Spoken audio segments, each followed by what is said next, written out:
We're going to do the February 16th daily Bible reading from the Chronological Study Bible. It's the New Living Translation. The laying on of hands symbolizes substitution and representation. The Levites, representing the firstborn of Israel before the Lord, are consecrated to him through laying their hands on the sin offering and burnt offering and confessing their guilt and their need for forgiveness.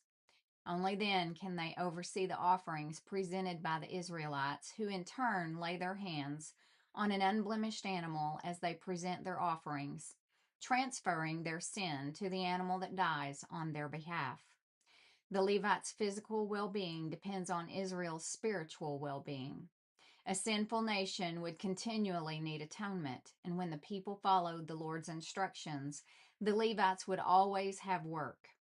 God provides for the priests and Levites by commanding that a portion of the offerings be given to them for food. Faith in God and obedience to his instructions benefits Israel. God's chosen servants, the priests and Levites, represent the people before the Lord, and as they do, God provides for them and their families. Preparing the lamps, beginning in Numbers chapter 8, verse 1. The Lord said to Moses, "Give Aaron the following instructions. When you set up the 7 lamps in the lampstand, place them so their light shines forward in front of the light stand." So Aaron did this. He set up the 7 lamps so they reflected their light forward, just as the Lord had commanded Moses. The entire lampstand, from its base to its decorative blossoms, was made of beaten gold. It was built according to the exact design the Lord had shown Moses. Then the Lord said to Moses, "Now set the Levites apart from the rest of the people of Israel and make them ceremonially clean. Do this by sprinkling them with the water of purification and have them shave their entire body and wash their clothing. Then they will be ceremonially clean. Have them bring a young bull and a grain offering of choice flour moistened with olive oil, along with a second young bull for a sin offering. Then assemble the whole community of Israel and present the Levites at the entrance of the tabernacle. When you present the Levites before the Lord, the people of Israel must lay their hands on them. Raising his hands, Aaron must then present the Levites to the Lord as a special offering from the people of Israel, thus dedicating them to the Lord's service.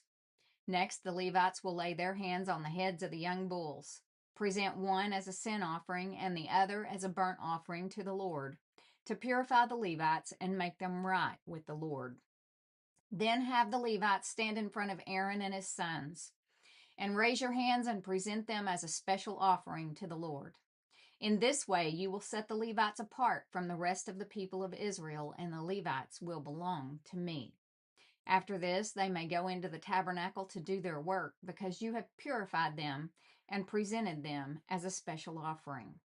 Of all the people of Israel, the Levites are reserved for me.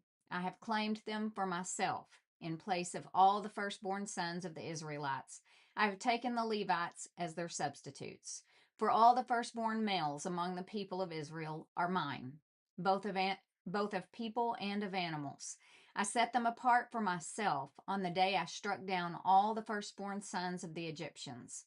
Yes, I have claimed the Levites in place of all the firstborn sons of Israel. And of all the Israelites, I have assigned the Levites to Aaron and his sons. They will serve in the tabernacle on behalf of the Israelites and will make sacrifices to purify the people, so no plague will strike them when they approach the sanctuary." So Moses, Aaron, and the whole community of Israel dedicated the Levites, carefully following all the Lord's instructions to Moses. The Levites purified themselves from sin and washed their clothes, and Aaron lifted them up and presented them to the Lord as a special offering. He then offered a sacrifice to purify them and make them right with the Lord. After that, the Levites went into the tabernacle to perform their duties, assisting Aaron and his sons. So they carried out all the commands that the Lord gave Moses concerning the Levites. The Lord also instructed Moses, "This is the rule for the Levites that they must follow. They must begin serving in the tabernacle at the age of 25, and they must retire at the age of 50. After retirement, they may assist their fellow Levites by serving as guards at the tabernacle, but they may not officiate in the service. This is how you must assign duties to the Levites. 2 weeks after the tabernacle was finished, Israel celebrated the second Passover, a year after Israel's departure from Egypt. The Lord spoke to Moses in the wilderness of Sinai. In the first month of that year, he said, "Tell the Israelites to celebrate the Passover at the prescribed time, at twilight on the 14th day of the first month. Be sure to follow all my decrees and regulations concerning this celebration." So Moses told the people to celebrate the Passover in the wilderness of Sinai as twilight fell on the 14th day of the month, and they celebrated the festival there, just as the Lord had commanded Moses. But some of the men had been ceremonially defiled by touching a dead body, so they could not celebrate the Passover that day. They came to Moses and Aaron that day and said, "We have become ceremonially unclean by touching a dead body. But why should we be prevented from presenting the Lord's offering at the proper time with the rest of the Israelites?" Moses answered, "Wait here until I have received instructions for you from the Lord." This was the Lord's reply to Moses: "Give the following instructions to the people of Israel. If any of the people now or in future generations are ceremonially unclean at Passover time because of touching a dead body, or if they are on a journey and cannot be present at the ceremony, they may still celebrate the Lord's Passover. They must offer the Passover sacrifice 1 month later, at twilight on the 14th day of the second month. They must eat the Passover lamb at that time with bitter salad greens and bread made without yeast. They must not leave any of the lamb until the next morning, and they must not break any of its bones. They must follow all the normal regulations concerning the Passover.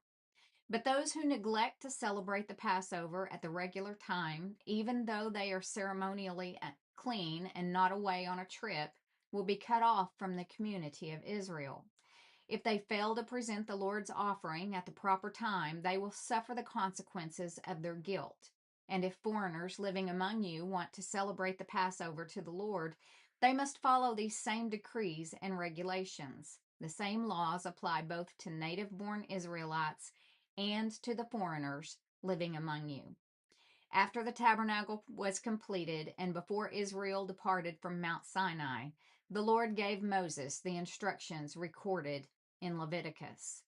It says to compare Exodus 40 verses 1 through 33 to Numbers 10 verses 11 through 36 and Leviticus 27:34. So now we're in Leviticus chapter 1 verse 1, and these are the procedures for the burnt offering. The Lord called to Moses from the tabernacle and said to him, "Give the following instructions to the people of Israel. When you present an animal as an offering to the Lord, you may take it from your herd of cattle or your flock of sheep and goats. If the animal you present as a burnt offering is from the herd, it must be a male with no defects. Bring it to the entrance of the tabernacle so you may be accepted by the Lord. Lay your hand on the animal's head, and the Lord will accept its death in your place to purify you, making you right with him. Then slaughter the young bull in the Lord's presence, and Aaron's sons, the priest, will present the animal's blood by splattering it against all sides of the altar that stands at the entrance to the tabernacle. Then skin the animal and cut it into pieces. The sons of Aaron, the priest, will build a wood fire on the altar.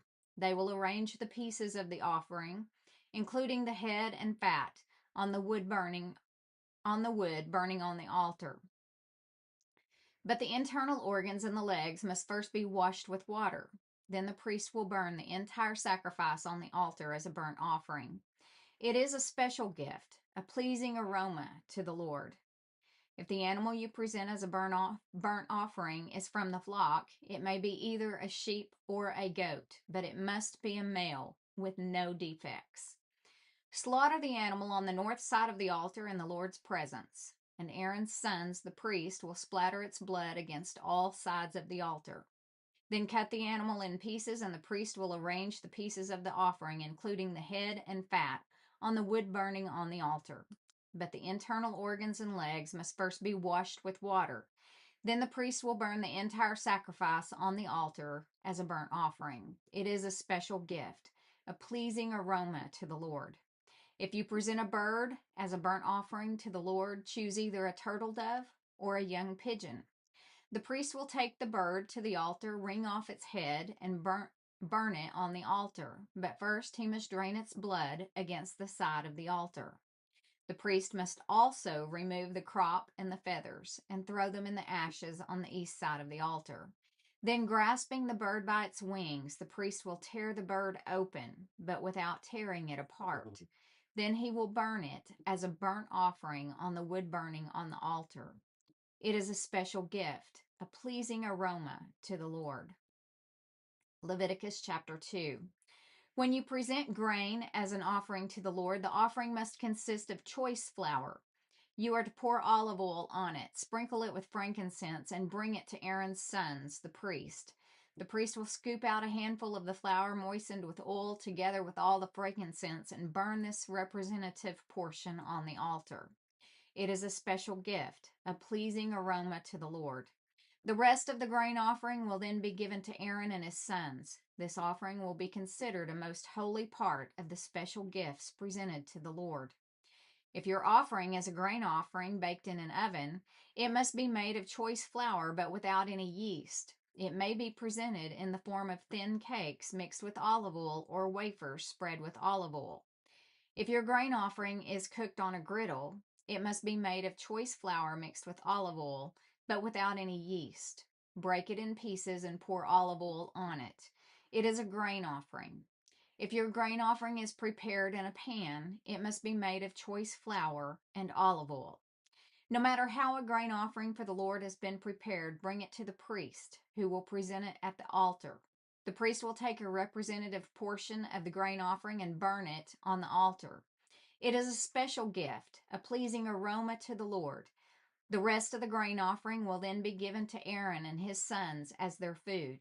This offering will be considered a most holy part of the special gifts presented to the Lord.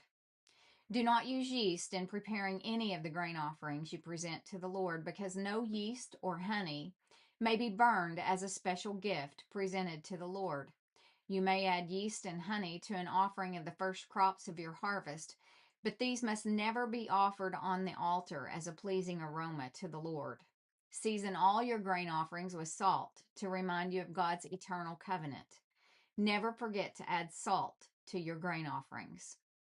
If you present a grain offering to the Lord from the first portion of your harvest, bring fresh grain that is coarsely ground and roasted on a fire. Put olive oil on this grain offering and sprinkle it with frankincense. The priest will take a representative portion of the grain moistened with oil together with all the frankincense and burn it as a special gift presented to the Lord. Leviticus chapter 3. If you present an animal from the herd as a peace offering to the Lord, it may be a male or a female, but it must have no defects. Lay your hand on the animal's head and slaughter it at the entrance of the tabernacle. Then Aaron's sons, the priest, will splatter its blood against all sides of the altar. The priest must present part of this peace offering as a special gift to the Lord. This includes all the fat around the internal organs, the two kidneys and the fat around them near the loins, and the long lobe of the liver. These must be removed with the kidneys, and Aaron's sons will burn them on top of the burnt offering on the wood burning on the altar. It is a special place, a special gift, a pleasing aroma to the Lord. If you present an animal from the flock as a peace offering to the Lord, it may be a male or a female, but it must have no defects. If you present a sheep as your offering, bring it to the Lord. Lay your hand on its head and slaughter it in front of the tabernacle. Aaron's sons will then splatter the sheep's blood against all sides of the altar. The priest must present the fat of this peace offering as a special gift to the Lord. This includes the fat of the broad tail cut off near the backbone, all the fat around the internal organs, the two kidneys and the fat around them near the loins, and the long lobe of the liver. These must be removed with the kidneys, and the priest will burn them on the altar. It is a special gift of food presented to the Lord. If you present a goat as your offering, bring it to the Lord. Lay your hand on its head and slaughter it in front of the tabernacle. Aaron's sons will then splatter the goat's blood against all sides of the altar. The priest must present part of this offering as a special gift to the Lord. This includes all the fat around the internal organs, the 2 kidneys and the fat around them near the loins, and the long lobe of the liver. These must be removed from the kidneys, and the priest will burn them on the altar. It is a special gift of food, a pleasing aroma to the Lord. All the fat belongs to the Lord. You must never eat any fat or blood. This is a permanent law for you, and it must be observed from generation to generation, wherever you live.